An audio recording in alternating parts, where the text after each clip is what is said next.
Let's talk about Vinicius Jr., because this guy is having a moment right now.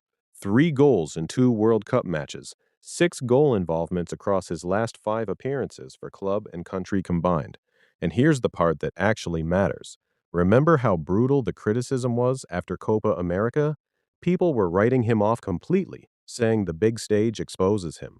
Fast forward to now, and under Carlo Ancelotti, this version of Vinicius looks like a completely different player. And honestly, I never bought into the idea that Vinicius was ever a bad footballer. The real issue was always tactical freedom. Brazil never quite built a system that let him play his natural game without suffocating him under expectation. Today, against Haiti, we finally saw what happens when that system clicks. Now, let's not get carried away. Haiti isn't a heavyweight opponent, so I'm not going to pretend this win means Brazil have solved everything. But structurally, this Brazil side showed real composure. There's a calmness in how they build attacks now, and a lot of that comes down to the midfield trio doing the dirty work underneath the front line. People have been arguing for weeks that Brazil needs more orthodox attacking midfielders in that 11. But what Casemiro, Bruno Guimaraes, and Lucas Paquetá gave the team today wasn't flashy. It was control, combination play, the ability to retain possession under pressure, intelligence in tight spaces. That's the value those three bring, and it showed in spells where Brazil genuinely looked like the samba football people romanticize, but rarely actually see on the pitch anymore. Here's where it gets tactically interesting, so bear with me for a second.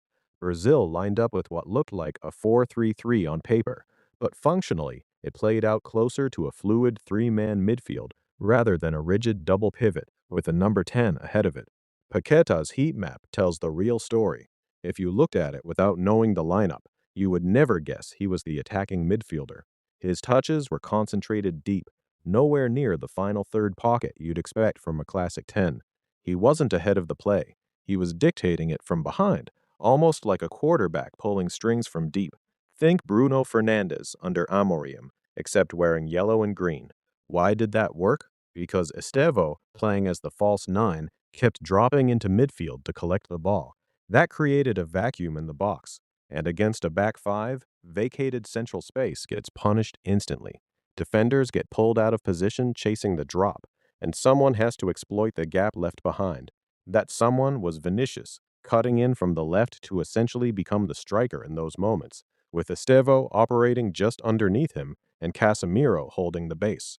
Meanwhile, Bruno Guimaraes was making underlapping runs into the right half space, with Rafinha stretching the pitch wide on that side, and Douglas Santos doing the same job on the left flank, which then opened a pocket behind him for Paquetá to glide into and orchestrate from deep. It's a clever structural overload.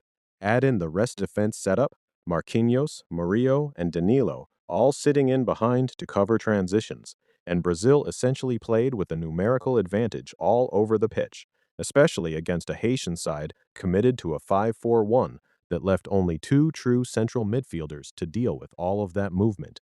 Now to the goal itself, because it's worth breaking down properly. Estevo's whole value is in controlled, intelligent possession, the kind of player who threads a couple of line-breaking passes a game that don't always show up in the highlight reel. On the move that led to Vinicius's goal, the ball found Paquetá, who took his first touch to spin away from pressure, then released a gorgeous left-footed pass straight into the channel. Vinicius was through one-on-one with the keeper, a situation plenty of forwards fumble, and he finished it clinically. And on Paquetá specifically, look, I've been one of his harshest critics historically. The inconsistency has been real and frustrating. But when this guy is on, he genuinely has that touch of flair that very few Brazilian players in this squad actually possess. He won the ball himself in midfield, dictated the tempo, and threaded multiple dangerous balls into the channels for Rafinha throughout the match. Vinicius's overall performance deserves real credit too. This might be one of the best all-around games he's produced in a Brazil shirt. He wasn't just an attacking weapon, he tracked back to cover for Douglas Santos defensively, won back possession, and was directly involved in the build-up to all 3 goals. Now, Haiti's setup deserves some blame for how this unfolded. They pushed an incredibly high defensive line for a team that simply didn't have the personnel to support it, and Brazil's runners, Rafinha, Vinicius, Guimarães, kept exploiting the space behind repeatedly. A more disciplined, compact shape might have made this far less comfortable for Brazil. Here's my honest concern, though. The second half. It genuinely felt like Brazil eased off completely once they hit 3 goals, assuming the game was already won. The numbers back that up. Haiti managed 7 shots in the match, 3 on target, 12 touches inside the box, and held 50% possession for long stretches. Brazil survived a goal line clearance from Danilo and a brilliant save from Alisson. If Haiti had been sharper in front of goal, this scoreline could have looked very different by full time. That raises a fair question about Ancelotti's game management.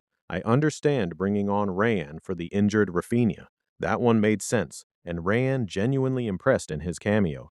But the double substitution that followed, swapping out Paquetá and Estevao for Andrick and Gabriel Martinelli, shifted Brazil into more of a flat 4-4-2 and arguably killed the control they'd built in the first half. Martinelli's pace is undeniable, and Andrick looked sharp off the bench too. He actually scored, although it was ruled out for offside, twice in fact.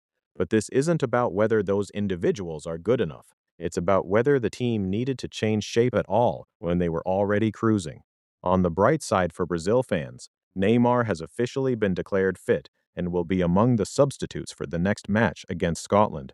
That's huge news heading into a fixture that will look nothing like today's. Scotland are far more structured, far more disciplined defensively than Haiti ever were, so expect Brazil to face a tougher, more patient opponent. As for the group picture, Brazil sit top based on head-to-head and goal difference. Morocco are second after edging Scotland 2-1. Scotland are third, and Haiti, sadly, have become the first team eliminated from this World Cup entirely. Quick note on that Morocco-Scotland game. Brahim Diaz was the standout, combining beautifully with Sabari again like they did last match. And honestly, strip Brahim Diaz out of this Moroccan squad, and you're looking at a significantly weaker team. But Morocco were wasteful in the final third today, and that lack of cutting edge could matter later if goal difference becomes the deciding factor in this group.